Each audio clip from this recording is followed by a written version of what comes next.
नमस्कार बंधुरा आमी शर्मी शर्मी सरकार ब्लग चैनेले तुम्हादेर सबाइके आरो एकबार स्वागत। तो चलो आज के आमार छादेर ड्रागन गाछगुलो तुम्हादेरके एकबार देखिए राखी। ड्रागन गाছে तो सानबार्न चलेई एसेছে, देखतेई पाচ্ছো गाছেर डालगुलो मैक्सिमामই हलुद হয়ে গেছে। একটা ভিডিও করে তোমাদেরকে শেয়ার করে রেখেছিলাম, আর অতিরিক্ত গরমের কারণে যে কটা ফুল এসেছিল সে কটাও নষ্ট হয়ে গেছে। হয়তো অনেকটাই ক্ষতি হয়ে যাচ্ছে গাছের, তবুও তারপরে গাছগুলো তোমাদেরকে একবার দেখিয়ে রাখি যে এই পরিস্থিতি থেকেও গাছগুলো কিভাবে বৃষ্টির জল পেলে আবার আগের মতো পরিপূর্ণ সুস্থ সবল হয়ে ওঠে। যেহেতু গাছের ডালগুলো হলুদ হয়ে গেছে অনেকটাই, সেহেতু অনেকেই মজার ছলে কমেন্ট করছে যে গাছে কি অতিরিক্ত জল দেওয়া হয়েছিল যার জন্য ডালগুলো হলুদ হয়ে গেছে, শুধুমাত্র কি ভিডিও করার জন্যই এমনটা করা হয়েছে। আবার কেউ কমেন্ট করছে যে তোমার নিজের গাছই তো এতটাই অসুস্থ হয়ে গেছে, খারাপ হয়ে গেছে, তুমি আবার কিসের ভিডিও করছো এতখানি বকবক করে। তবে আমি তোমাদেরকে অনেক ভিডিওতেই কিন্তু বলেছি যে আমি খুব শখ করে নিজের বাড়িতে দুটো ড্রাগন গাছ ফার্স্ট লাগিয়েছিলাম, তারপর এই গাছটা ভালো লেগে যাওয়াতে ছাদ ভর্তি করে কিন্তু ড্রাগন গাছ লাগিয়েছি। আমি কিন্তু ড্রাগন চাষি না, আমি যে তোমাদেরকে নিত্য নতুন ওষুধের নাম বলবো, নিত্য নতুন তোমাদেরকে সার বলবো, আরো অনেক কিছু বলবো যাতে করে তোমাদেরকে নিত্য নতুন ভালো ভালো ভিডিও শেয়ার করব আর চমক দিয়ে দিয়ে তোমাদেরকে দেখাবো, এটা কিন্তু আমি একদমই করি না। আমি কিন্তু আমার ড্রাগন গাছগুলোতে কোনো রাসায়নিক সার ব্যবহার করি না, কোনো ওষুধ ব্যবহার করি না, আর কোনো কীটনাশকও কিন্তু ব্যবহার করি না। আমি খুব সাধারণভাবে জৈব সার দিয়ে অল্প কিছু টেকনিক দিয়ে আমি গাছগুলোকে বড় করে তুলেছি, আর সেই অভিজ্ঞতা থেকেই কিন্তু তোমাদেরকে ভিডিও শেয়ার করি। সেটা খারাপ হলে খারাপ শেয়ার করি, ভালো হলেও ভালোটা শেয়ার করি, যাতে করে তোমাদের গাছের কোনো প্রবলেম দেখা দিলে তোমরাও ভয় না পাও।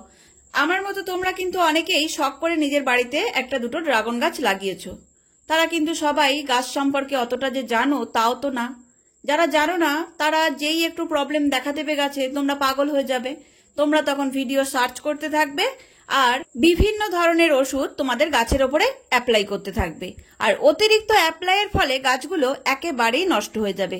তাই আমার এই গাছগুলোর অবস্থাগুলো তোমাদেরকে দেখিয়ে রাখলে তোমরা হয়তো অনেকে সান্ত্বনা পাবে যে এই গাছগুলো দিদির যদি এরকম অবস্থায় থেকে থাকে, দিদি যদি কোনো কিছু ইউজ না করে থাকে, যারা আমার ভিডিও দেখো আর কি, তারা নিজেদের মনকে সান্ত্বনা দিতে পারবে যে না, এরকম সমস্যা থেকেও গাছগুলো ভালো হতে পারে।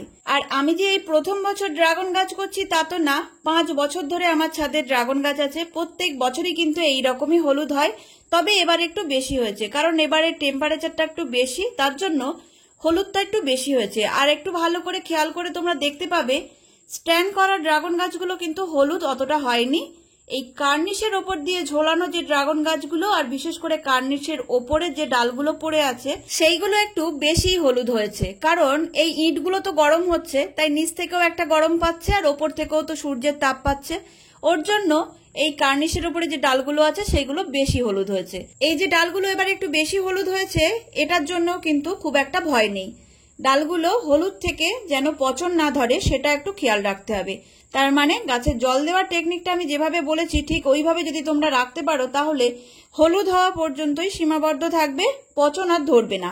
গাছের কিন্তু গোড়ায় একদমই জল দেওয়া যাবে না, যা জল দিতে হবে গাছে সব স্প্রে করে জল দিতে হবে, তাও আবার রাতের বেলায়। এই যে ছোট ছোট ছিদ্রগুলো আমি আঙুল দিয়ে চেক করে দেখছি, এগুলো কিন্তু পচন ধরেনি। এগুলো চৈত্র মাসের মাঝামাঝির দিকে আমাদের এখানে শিলাবৃষ্টি হয়েছিল, তাও শিলগুলো আবার একটু বড় বড় পড়েছিল, তার জন্য কিছু কিছু জায়গায় এরকম ছিদ্র হয়ে গেছে। তাই মাঝে মধ্যে একটু আঙুল দিয়ে চেক করে দেখি যে জায়গাটা পচে যাচ্ছে কিনা, কারণ অল্পতেই যদি চোখে পড়ে যায় তাড়াতাড়ি একটা ব্যবস্থা করা যাবে। এই সময় অনেকেরই ড্রাগন গাছ সানবার্ন থেকে আস্তে আস্তে কিন্তু পচন ধরছে, তো যে মাত্রই দেখবে গাছের ডালে পচন ধরেছে তখনই কিন্তু তাড়াতাড়ি ছুরি দিয়ে সেই অংশটা কেটে ফেলে দেবে। ডালের ভিতরে যে শক্ত কাণ্ডটা থাকবে সেটা রাখবে, রেখে যে অংশটুকু পচেছে সেই অংশটুকু আস্তে আস্তে ছুরি দিয়ে কেটে ফেলে দেবে। তারপর সাপ পাউডার গুলে সেই জায়গাটা তুলি দিয়ে ভালো করে লাগিয়ে দেবে। যতটুকু জায়গা পচে গেছিল ফেলে দিয়েছো সেই জায়গাটুকু ভালোভাবে লাগিয়ে দেবে, তাতে দেখবে আর পচনটা ধরবে না, পুরো ডালটা নষ্ট হয়ে যাওয়ার হাত থেকে বেঁচে যাবে। কিছুটা নষ্ট হয়েছে সেটা ফেলে দিলাম, বাদ বাকি ডালটুকু বেঁচে যাবে। 2 বছর আগে আমার একটা ডালে এরকম পচন ধরেছিল, তো এইভাবেই আমি সেই পচে যাওয়া ডালটাকে বাঁচিয়েছিলাম। তো তখন তো আমি এতটা ভিডিও করতাম না ড্রাগন গাছের উপরে, সেহেতু কোনো ভিডিও করে রাখিনি, তোমাদেরকে শেয়ারও করতে পারলাম না। আর আমার এখন এই মুহূর্তে প্রচুর পরিমাণে ডাল হলুদ আছে ড্রাগন গাছের, তবে একটাও ডালে কিন্তু পচন নেই। তাই তোমাদেরকে আমি একদম ভিডিও করে যে ওইভাবে দেখাবো ওটা পারলাম না, মুখে বলে দিলাম। আশা করি তোমরা বুঝতে পেরেছো। আর আমার ছাদের গাছগুলো তোমাদেরকে একবার দেখিয়ে রাখলাম কি পরিস্থিতিতে আছে। আর এই যে গরম পড়েছে তার মধ্যেও আবহাওয়া দপ্তর একটা খুশির খবর দিয়েছে, 5 তারিখ থেকে পরপর 3 দিন ঝোড়ো হাওয়া সহ বৃষ্টিপাত হবে। আশা করি বৃষ্টি হবে, আর বৃষ্টি হলে আমার গাছগুলো আবারও তরতাজা হয়ে উঠবে। তো আজকের ভিডিওটা কেমন লাগলো অবশ্যই কমেন্ট করে জানিও। আজকের মতো টাটা বন্ধুরা, দেখা হচ্ছে